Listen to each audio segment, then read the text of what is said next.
Joseph stands with you for a moment in the porch of the meeting hall, looking off into the town. What you thinking? Well, we know now that these folks ain't gonna put up much of a fight. Maybe some of them, but... And there's definitely gold here. Somewhere. Joseph had no real emotions playing across his face, but he was standing much more still than he'd seen him before. Like he was trying not to breathe. Come on, we got more people to talk to. He exhaled sharply, the feathers on his beak next to his nose holes fluttering. Yeah. You watched past the houses and the people like before, but didn't feel like waving back. The dry desert air is warm in your lungs. Blazing afternoon sun bakes the ground beneath you as you walk near the edge of town again. Your throat feels tight, feet sore. The gentle pounding of blood in your head accompanied by a familiar piercing ache. Everything seems hazier than it usually is. Thoughts are swimming. You're fine. Just keep walking. You almost bump into Joseph as he stops short, looking around again, searching for anything you might have missed. You look as well, but the sun seems too bright somehow. You look down at your feet to shield your eyes, staring at the tiny dunes of your footprints in the dust. Alright, so where to now? I think there's only one place of interest left. You heard what he said, but it didn't quite stick with you. Yeah, sure. Should we go in there then? Again, hearing, but nothing stays. Your thoughts feel like just caught fish wriggling from your hand. Alright then, let's go. Yeah, let's keep moving. Joseph starts walking away, and you follow. You try to follow. Your feet move, but they don't land where you want, and you stumble a little. Joseph looks around at you as you stand there, staring at your feet again. Hey, what's the matter, partner? Huh? I feel a little dizzy. You doing alright? Didn't say anything. He placed his hands on your shoulders and twisted you to face him, looking down into your face. Yeah, you're looking a little sick there. Let's go sit down a spell. He started walking with a hand on your shoulder, guiding you over to a ledge with a shallow drop you could both sit on and hang your legs over. You felt better sitting down, more stable. You hear the rustle of Joseph unclipping something from the back of his belt, seeing him pull a round canteen between the two of you. When's the last time you had a real drink? Must be mighty thirsty if you're feeling that dizzy. Of course, how could you have forgotten? You'd been riding and walking all day but hadn't had a drop of anything since you set out. Although you weren't sure what Joseph had brought with him.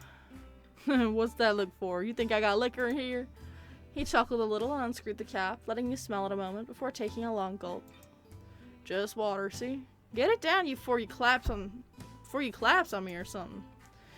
You sheepishly took the canteen from him and gave it a little wave in his direction as a cheers.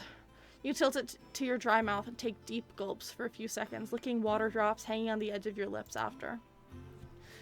Bit warm for my liking. Can't beat cold water from a clean stream. Better than drying out like your mom is washing. Take another swig before handing it back to him. Thank you. Don't worry about it. Just pipe up next time. Almost hit the dirt just because you didn't say anything. Sorry, it was just... We have a job here. Didn't feel like I could waste time.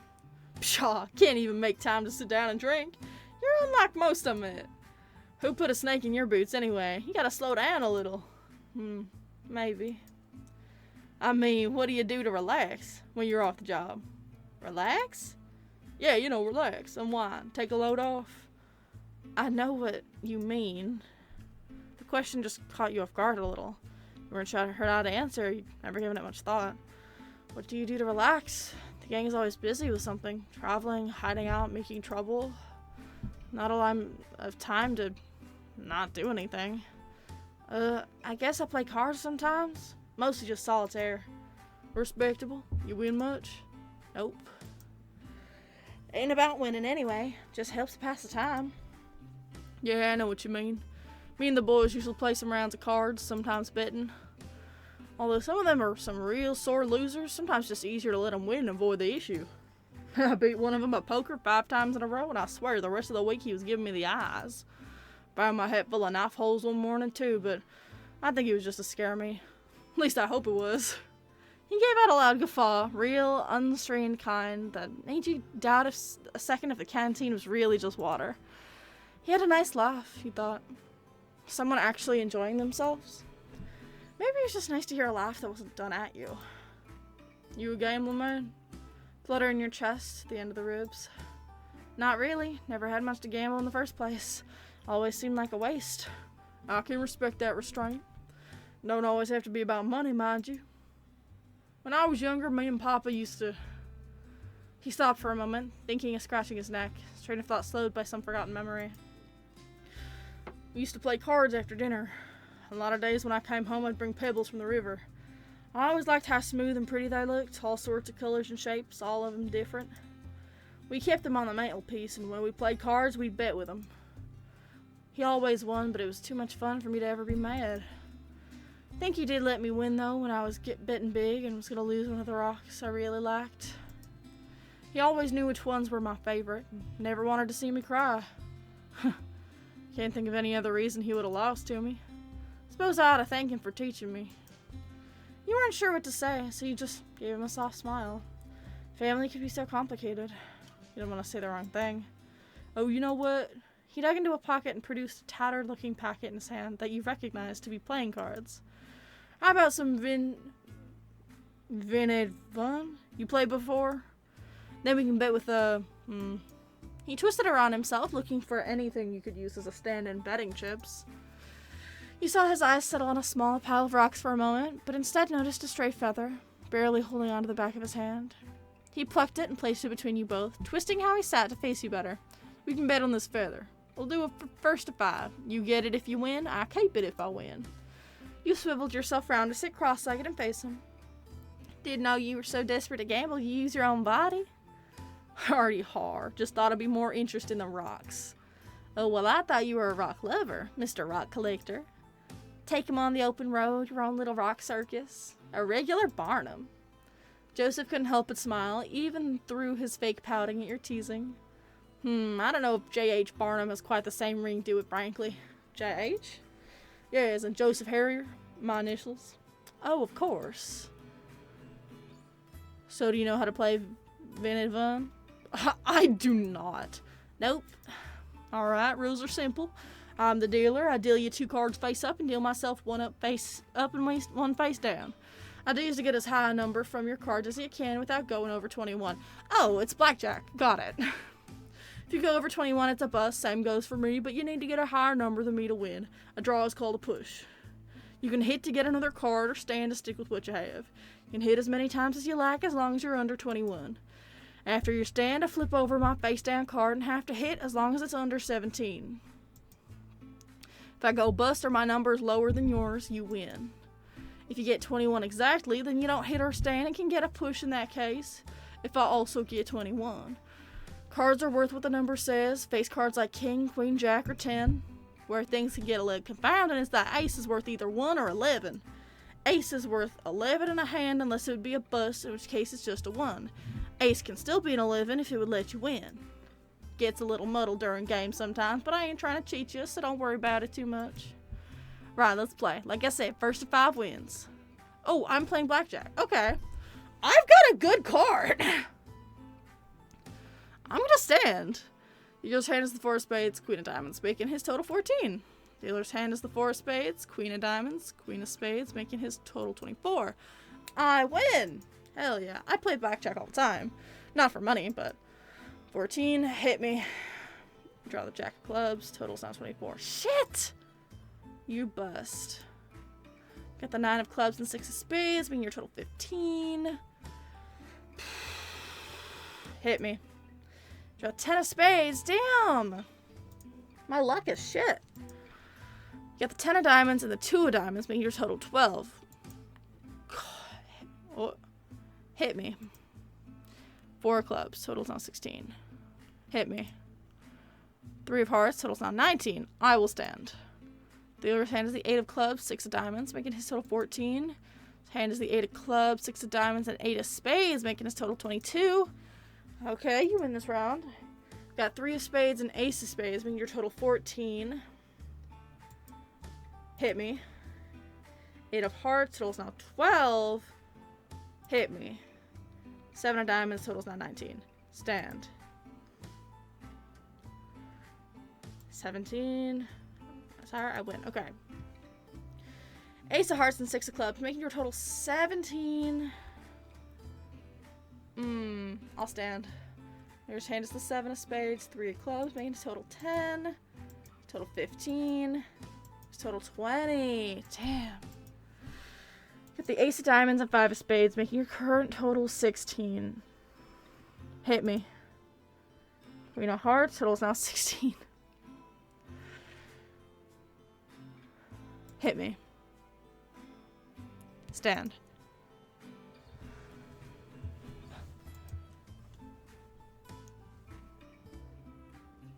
Yes! Okay. Just one more. Just one more.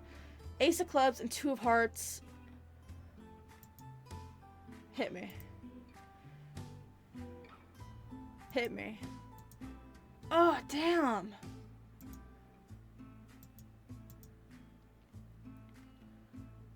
$14. Hit me.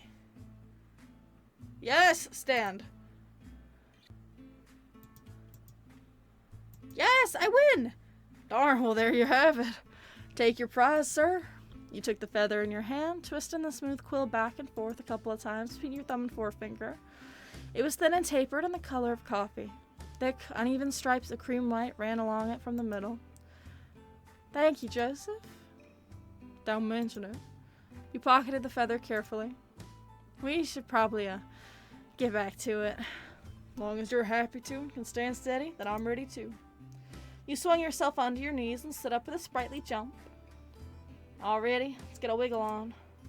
Yes, sir. Sheriff should know something, surely. Yes, sir. I doubt we're the only ones who come looking for.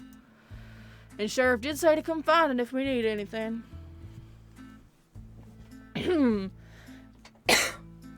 You walked the same direction you saw Sheriff leave. Down toward the closest edge of town, through what might be considered the main street, were this town bigger. Sheriff's office is modest, one of the smaller buildings in town. Short, square, stone block with barred windows and a lopsided door. As you get close to the squat building, Joseph slows down and raises an arm to your chest to slow you as well. Okay, partner, what's the plan here? You and I both know Sheriff is going to be the most paranoid, owl-headed son of a gun in this burg. We can't go waltzing in there shooting our mouths off about just anything. Yeah, you're right. All we really need to know is if Sheriff is going to put up a fight. Somehow I feel like they're not your usual lawmen. You look around thinking for a bit. 2 halves of a tattered sign swing in the wind on chattering chains in front of the building. Seems that it said Sheriff once, and the edges of it had the remnants of bullet holes, shattered and charred wood. I say we tell him what's really happening. To call Joseph's face incredulous at that moment would have been an understatement. He scoffed a little out of curiosity, rubbing his chin with a feathered hand and trying to think what you could mean. What are you saying? We admit why we're here? Acknowledge the corn? Sort of. I think we can tell the sheriff there's outlaws coming and we're worried, about the town. It's a dangerous play. Look, sheriff is gonna have a good idea while we're snooping around if we don't have a simple, honest reason to throw off the scent. It's easier to lie when there's some truth to it. Joseph rubbed his chin again and sighed. Think so too, but still can't help to feel jumpy walking into the lion's den. You knew what he meant. For people like you, a sheriff's office was never where you wanted to end up. Yeah, because the police are famously not nice to queer people. Walking into the office together, Joseph ducks to clear the doorway. You find the inside to be much more well kept than the outside, which had clearly seen some wear and tear in its time. Sunlight and dust in equal measure came in through the windows, landing upon the desk of Sheriff, who was currently rapidly filing a piece of paper with pencil in hand. After you close the door behind you, you both wait a few seconds for Sheriff to notice you. Before you can politely knock on the closed door for attention, Sheriff raises a finger on a pencil hold in hand to ask for a moment's more waiting. This is followed by a hasty scribbling onto the end of the piece of paper before the pencil was thrown under the desk with little regard. 2 keen eyes landed on you and Joseph. Oh, I took off my little hat! I took off my little hat! Howdy there, fellas. Thought I might see you again. Howdy again, Sheriff. Now, what can I be helping you both with today? Oh, well. Joseph turned to you, locking eyes. You saw the slight wild panic of someone who caught in a trap and looking for a way out. Do you protect this town? Sheriff looked miffed, unsure how to respond, like someone had just asked if the sky was blue. Much as anyone else who lives here, yes. What does that mean? Thought you were a lawman. Sheriff regarded you with some annoyance, still seemingly puzzled over what you were asking. Think I see the confusion here. I'm not a lawman. fact, I'd say I'm not a man at all, or a woman. Sheriff kept looking at you both, trying to gauge your reactions, whether you could be trusted, you guessed. My name is Sheriff. That is the moniker I've chosen, and I ask you kindly to refer to me as so or not at all. Joseph tipped his hat politely. Not a problem, Sheriff. You run this town, then? That would also be a no. I'm a founder, you might say, but I don't solely run this town. You boys are asking some real strange questions. Is there something I ought to know? Joseph had faltered now, and you did too. This isn't what you just planned. You were just saying the first things that came to mind, fixing on Sheriff with a calm pair of eyes, but a shakiness in the knees. Maybe you hoped Sheriff would say something that would change things, change what you were both there for. Before you could fall over, Joseph placed a hand on your shoulder, and you tensed before he gave it a light squeeze, stepping in. We heard from some other fellas on the trail that there were outlaws around, coming this way even. I see. Well, you boys shouldn't worry. We know how to take care of ourselves in clemency. We don't get trouble around here often, but we make sure to run them off before anything starts. So you've been here a while then? Yeah, ages. How'd you end up living here anyhow? What's the story? Said you're some kind of founder? Don't get it twisted now, I'm not really a founder. Well, hard to explain. I used to be a marshal. I got sent here 30 years ago? And you liked it so much you stayed? Joseph gives a little bellow of a laugh, but Sheriff's is much more half-hearted. No, well, I wish I could say things back then were as good as they are now. Sheriff stood up, grabbing the cane by the desk that thumped softly as Sheriff started pacing a little through the small office, stretching stiff legs. You boys know this used to be mining town, right? Of course. Well, I used to be the lawman of this mining town. Greenhorn out in our first assignment, trying to keep the pace here. What a joke. The miners had it out for each other. There was nothing but bad blood and gold fever. I learned all too well during that time what it looks like. Gold fever in the eyes. And what people will do to satisfy it. That town was a constant powder keg, and I was only one marshal. Felt like there was nothing I could do. Felt like I needed to do more. I needed to do something to calm the place. I asked the marshal who sent me. They don't give a hoot. If anything, they tell me to keep hands off, let them figure it out themselves. Shoot them if they step too out of line. That never sat right with me. There's something you should know about me, about how I conduct my business and take care of this town, that I care about justice. Real justice. Not that justice others suck up to claim to care about. I've learned very quickly that the law is not about real justice. Sheriff punctuated those words, said with such a fire, with bangs of the cane on the floor. The law of the marshals is not the justice I recognize. That's why I took on the name Sheriff. I wanted the name for myself. They didn't deserve it. Strange, I know. Thank the Lord, much good he's done me, that I met at least one like mind in that town. Hi, Sheriff. Sometime in the winter, we had a caravan arrive in town. People who'd been traveling long across the trail, needing somewhere to stay for a spell. Had some to sell as well, furs and such, anything to help get by. Friendly folks, I enjoyed their company. Spent a night drinking with them around their wagons. The miners didn't take kindly to them, didn't trust them. That was a week I'll never forget. Constant accusations of stealing and flare-ups, shouting matches almost ended in drawing irons. The miners were so darn jumpy and owl-headed about the slightest things. 3 days later, a miner turns up dead, stabbed in his sleep. The miners all accused one of the traitors of doing it, a Mexican fella. Claimed it was his knife that did the deed. I had to arrest him. Held him in this cell here. Tap of that somewhat rusted metal bars, the cane rang out in the room. The traitors all came to tell me that I was wrong, that he'd never do something of that sort.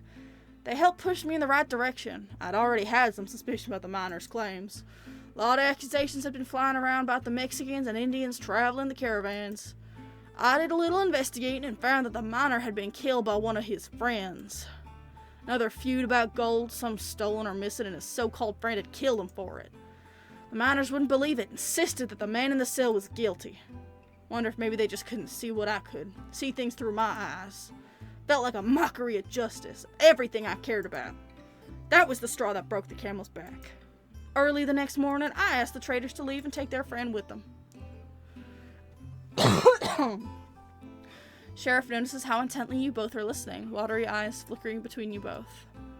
Anyway, that's a lot of blabbing for me already. Long story short, I kicked the miners out for the better. You make it sound like it was real easy. How'd you get that many miners to just abandon gold?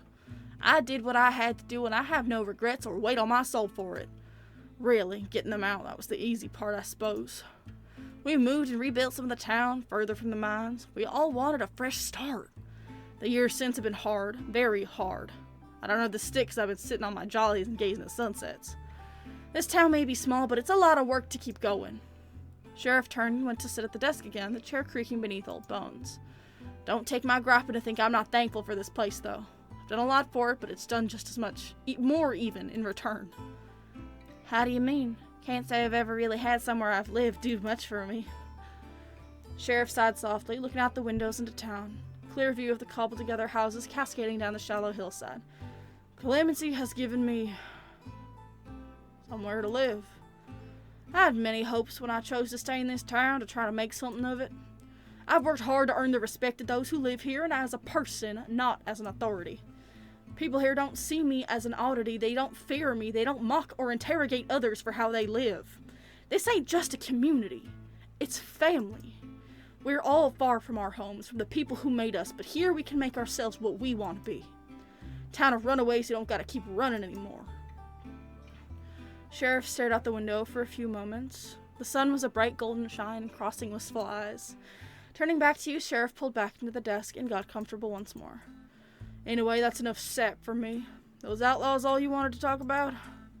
Yeah, I think so. You wished you had more questions to ask, more to say, more to hear about. But no other words escaped your maw except for... Thank you. Don't mention it. Thank you, too, for the tip-off. I'll keep these old peepers peeled. Yeah, thank you for talking, Sheriff. We'll be on our way now, but I did have one more question for you. You still with those marshals? In contact with them? I quit the day I rebelled against the miners. Never heard from again. Joseph nodded, tipping his hat, and Sheriff tipping in turn. You stepped out the station into the blinding sun together. Walking back to the edge of town on the other side from the sign you now knew read Clemency, you both sit on the edge of a little hillside slope, kicking dust up on yourselves as you settle on the rocky crevices. Think that's all the useful places of interest here, unless we want to go knocking on folks' doors asking for gold. I think we've disturbed this lot enough for a day. Your resting hand becomes restless as it brushes against some dry desert grass, entwining it between your fingers, slowly pulling it from its roots. So what did we actually figure out? Everyone here is kind and mostly defenseless. I think pacifist is the word. You tug more grass up into your hand. They can maybe fight off some bandits, but no officers are going to come help, and they ain't going to do much good against the whole gang. And there is gold here. Somewhere. Some forgotten mines no one's seen for decades. Well, it's got to be around here. This is a mining town, for Pete's sake. How far could it be? You shrug. Sheriff said the town was moved. Mines could be anywhere now. Maybe it really was just rumors. Maybe there's not really anything to find here. I think you know as well as I do that these folks were antsy. Friendly as well, but gold gets their hackles up. Someone has to know where the mines are. You knew he was right. You knew how to read people well enough. Joseph stood up, gazing out across the landscape of the town and beyond, searching toward the horizon. Gonna use those special eyes of yours, bird brain? More use to you chasing your tail, mutt. He looked at you for a moment with a smirk, and you smirked back. You rolled the grass in your hand between your fingers, squashing the reeds of it together, dropping seeds in the sand. Can't see nothing.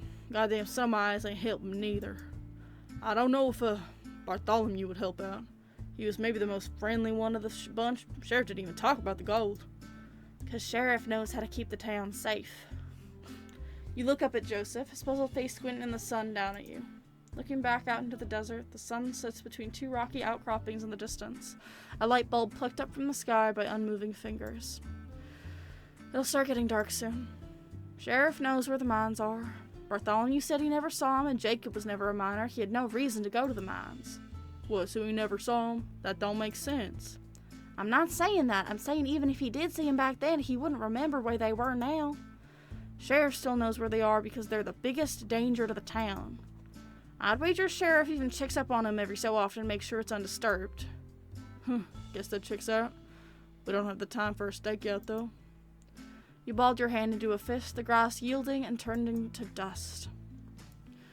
We don't need to know where they are anyway. We got all we need. Knowing where the mines are would just be a penny in the hat. We should think about our next move. You ignore the tiny knot in your stomach as you thought about what to do next. You should just leave, but there's nothing else to do here. You should just think about resting. It's getting dark soon. Think we'd stay at the saloon. Sheriff did offer. Sure you want to stay here for a night? Seems like the least we can do before we leave. Unless camping outside is some mighty appeal to you. Joseph flashed her eye smile. All right, let's go have a look first. No point bringing the horses down if I can't afford the rooms. Standing up, you feel the dust fly between your fingers, the wind's blowing east. Follow Joseph a few paces behind.